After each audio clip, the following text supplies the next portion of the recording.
was the 50th anniversary of the Stonewall Uprising, and it happened to be Pride Week in Italy, specifically Rome, when I was there. Everything was just really open and positive, and really the vibe was full of optimism.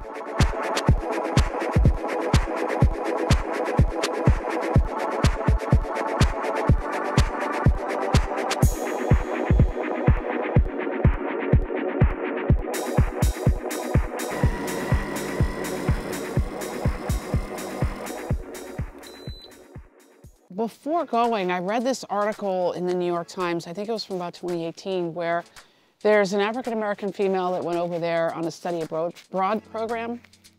She shared her experience and found it to be surprising that she thought, wow, there's racism here, you know. And Italy's a very awesome place. It's really welcoming. I've been a couple of times now. I've thoroughly enjoyed it. It's been just fantastic. I want to go again and again. I want to spend a lot more time there, actually. And you can imagine when I read this article, I mean, I can't say that I was surprised by her experience. I will say that. I will say maybe that I was surprised that she was surprised at her experience. I can say that I'm thankful that this article was in the New York Times. I mean, albeit 2018, pre-George Floyd and such. Since then, the world has been reawakened, reaware of what we have globally going on with several groups, not only those of the sub-Saharan African diaspora, but several. For these stories, I've done everything so far as a one-woman band, me and my big backpack, and interviewing the people I meet.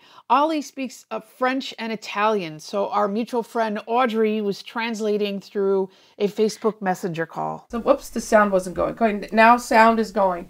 So now I just want to ask, maybe just looking at me the whole time, and don't ever look at the cameras, so you can let him know I said that. Ok, lei ha detto di guardare sempre a lei, non la macchina.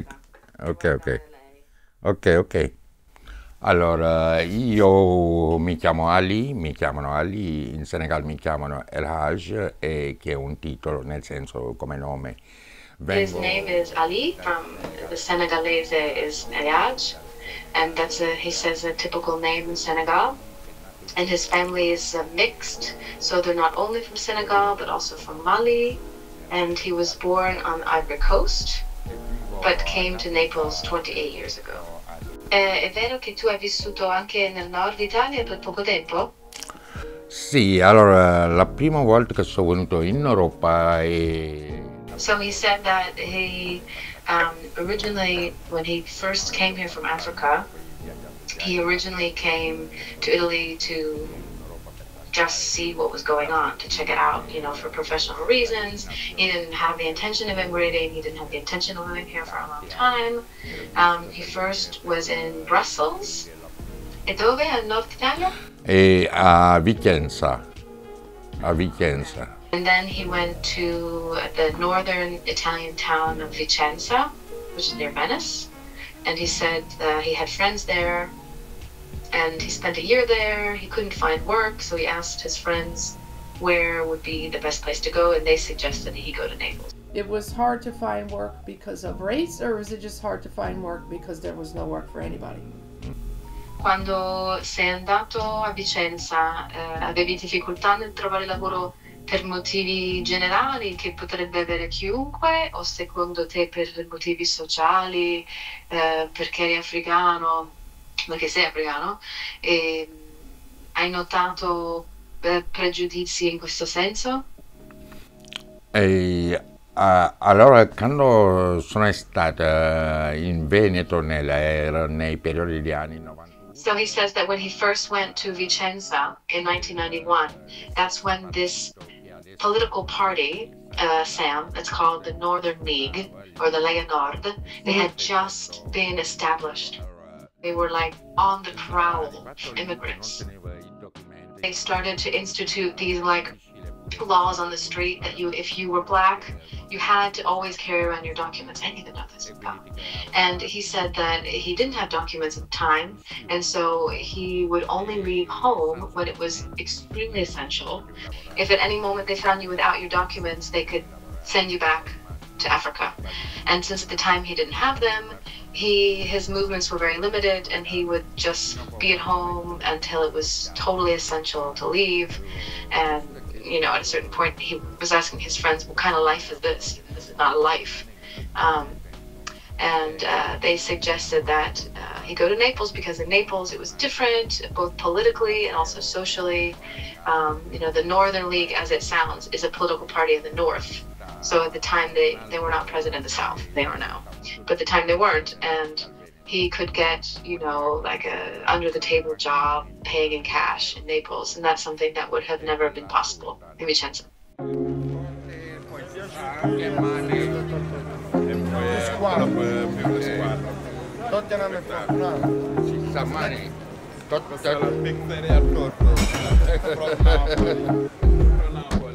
He said that fortunately he does have his papers now, so he's fine, he's not worried about that, but the energy has shifted in the sense that now people in the South are defending this political party, which is outwardly racist. They're not secretive about it at all. Tu noti un razzismo in più? Says yes, absolutely, there is more racism now. So he says that according to him, this racism is now more present for economic factors. People who are harboring these racist sentiments often are doing okay economically. So they're blaming the African.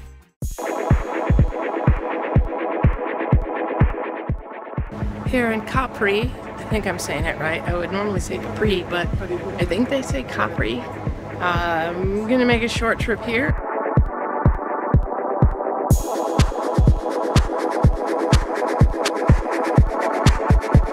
So far I interviewed Ali from Senegal. He's been in Napoli for 27, 28 years, something like that. And he had a lot of interesting things to say in regards to his treatment when he first got to Italy, and then how welcoming Naples was, in comparison to some other areas for him as an immigrant. And then I met a couple of local Napolis last night, and it looks like I might be able to interview them maybe tomorrow. Have you lived anywhere outside of Napoli? No, mai. Sono nato a Napoli, cresciuto a Napoli e ho sempre vissuto a Napoli, tranne qualche vacanza fatta altrove, ma mai per vivere. Diciamo che in passato ho avuto la possibilità di spostarmi, però non ho voluto lasciare la mia città. Allora, bisogna fare una distinzione molto importante tra la paura del diverso perché sei razzista e la paura del diverso perché sei ignorante.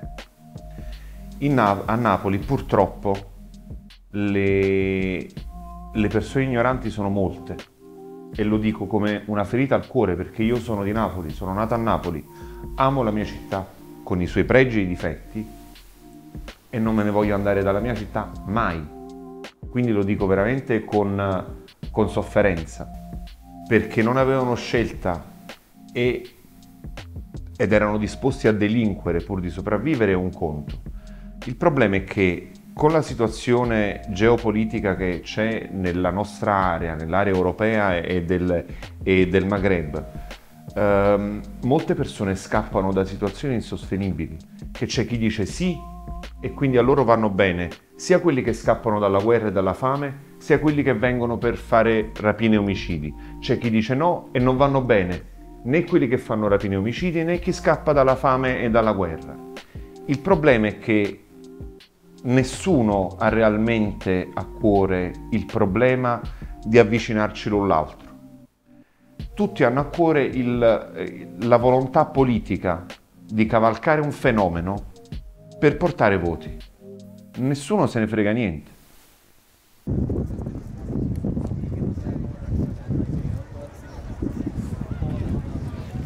I'm in Pompeii. You haven't figured that out already? Behind me, I was told that is Sorrento and the Milky Mountains, they call it. And the rest of this, I'm surrounded by the ruins of Pompeii, which was A city of up to 20,000 people, thereabouts, at one point in time.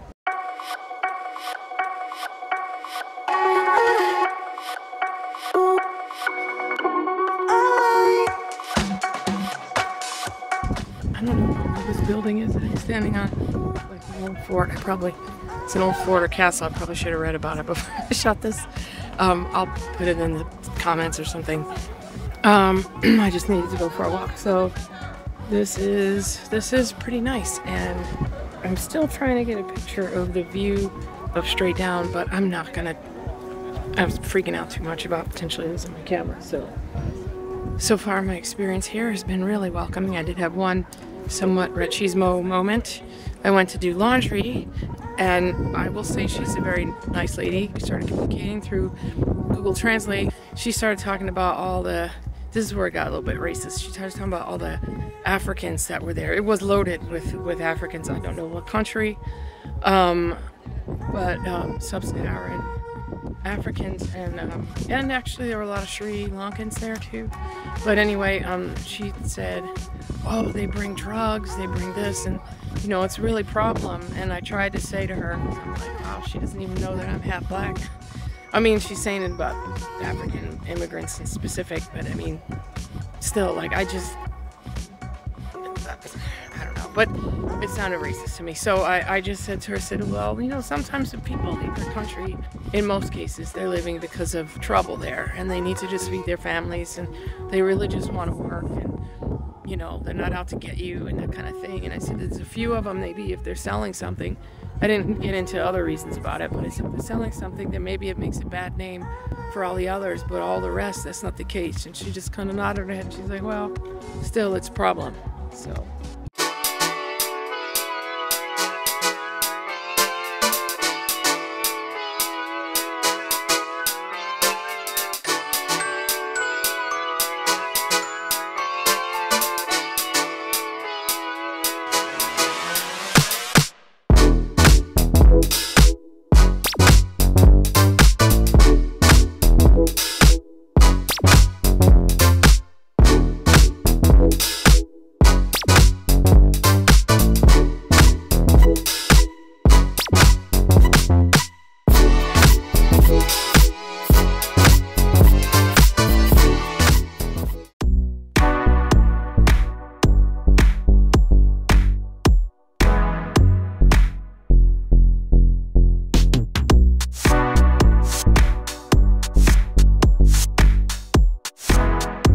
Just met a couple from Macon, Georgia, or it lives now in Macon, Georgia. The guy, Sam, pretty cool name, I have to say, has lived in Germany for a little while. I'm not sure where else in Europe, but in the military. I guess like my dad, but he looks, obviously he's way younger than my dad. Not sure what year he lived there. But we were sharing a few brief words on how sometimes, especially like in Europe, that he said he felt better treatment or just felt more relaxed, or just that it was just all around better than what he's experienced in the States. This I've heard for years, I've known for years, but we also mentioned how we think that that's somewhat changing right now, and I'm not sure how to share that with you in what way that's changing. There were some more African, sub-Saharan Africans coming to places like Italy and France and things, and perception is becoming more negative, it seems like, which is interesting considering you would always feel more welcomed here than in places like America. And yet now, maybe taking a shift in the other direction. Not 100% sure about that yet, but from what I'm gathering, it seems to be going that way, and that's not a good thing if that's the case. At any rate, sitting here, I will have to tell you the name of this castle later because I completely forgot. I need more water. A bunch of the vendor guys, mostly it seems to be Africans, and then maybe someone either from Sri Lanka or in that region, but mostly Africans, were running like crazy right past me. So definitely got out of the way. I know enough to do that. It seemed like maybe a police car, a small, like unmarked, other than it had a blue light on the roof, was coming in our direction, and they started running from it, zigzagging to get away from it, and of course the cop car turned around and with confidence went on to chase them. So not sure if they're thinking it's because they're illegal potentially. This is my rendition of it. I obviously did not ask them. Or if because they don't have a license to sell, or if they're just being harassed. I honestly don't know.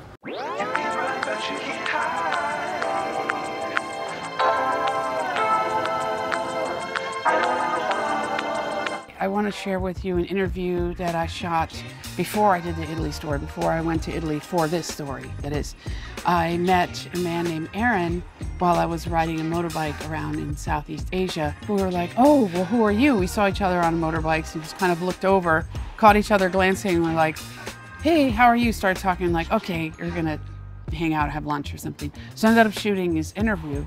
And why I'm saying this is because it was right around the time when there's like an explosion, what seemed to be, of folks of the African diaspora traveling around. I hadn't really seen that before, which was one of the catalysts for me to creating Brown Passport way before I created it. I'm talking like a long time, many, many years before it ever came about. I shot Aaron's interview before I was in Italy shooting the story that you're actually watching right now. I was sitting on his footage for a while, figuring out where that was going to fit in. Initially, I just had his interview by itself, as kind of a solo snippet interview. And then when I went to Italy and did the story that you're watching right now, I felt compelled to share what he had to say. So we sat down and talked, and he identifies as, well, not identifies as, but his nationality is Italian, though his parents are from the Ivory Coast. And though he carries an Italian passport, his native language is Italian. He was telling me he had a lot to share about growing up in Italy, being born there and growing up there, where, you know, his ancestry wasn't necessarily Italian. So now I'm recording. I met Aaron. Hello, here are you. And hello. Okay, I think I can see myself here. Yeah, good. So I was riding my motorbike around. I was gonna go by and it was in Neapolitan village. Gonna go to just cruising around and checking out of temples. And of course I see Aaron, which was awesome. Yeah. And you're from Parma, Italy. And so now we're going to start our interview for Brown Passport. My name is Aaron and I'm from Italy, from the city of Parma. So my family my family are from Ivory Coast, and they are the first generation of African in Italy. And then I'm born and raised in Italy, and I lived there until I was 17. So immigration is kind of new in Italy. Not new like it happened yesterday, but in the history, it's something that they have to still process, and they still have to learn how to deal with, and learn how to accept as well, and make, you know, the immigrants, help them to integrate into the society. So I can say that sometimes I felt some racist, you know, things, especially when I was living in Norway. I decided to go and visit my family, and I was in the train, and the person that was controlling the ticket, and the ticket of another Latino couple, and they didn't check the other white people. So I felt really bad that time, really bad. Also because, you know, living abroad, it kind of opened, you know, your mentality, and you see how also other countries deal and accept immigrants and foreign people. So in Norway, they're really tolerant, and it's like a really open country. So, you know, I lived in Norway 2 years, and coming back to Italy, that was a hit for me. Our parents are, when they came here, they started doing, you know, some kind of hard job, and which thanks of that, I'm thankful that because of that, you know, today I'm where I am. But, you know, my father was working as a mechanic, and my mother, she's working with old people. So in Italy, even though you have studied, it's difficult, and you have, you know, all your degrees, it's difficult to work in a pharmacy, to work in a bank, to work and do other things. So you're kind of stuck on what your parents were doing. So it's like you either do a mechanic, or you either work with old people. But that's because those are jobs that white people don't want to do, and those jobs are kind of reserved for the immigrants. So even if you want to make it there, it's really difficult. That's why I always try to go abroad and, you know, do what I like to do. There we go, okay. That's a wrap for another episode of Brown Passport. It's important that I acknowledge, at least I think it's important that I acknowledge that there's only so much I can cover in a few days, right? Like I did in the story. I was there for a week or so in Italy. And remember, the conversation is ongoing. Sometimes I think we can have blinders on and stick to our own little circles. Perhaps if we just listen to each other a bit more, care for each other a bit more, and have a better understanding outside of our circles, so then we can relate more maybe to others and create more positive change. Gosh, that sounds so hippie. I do feel like that though. So thank you for watching another episode of Brown Passport, and let's keep the conversation going.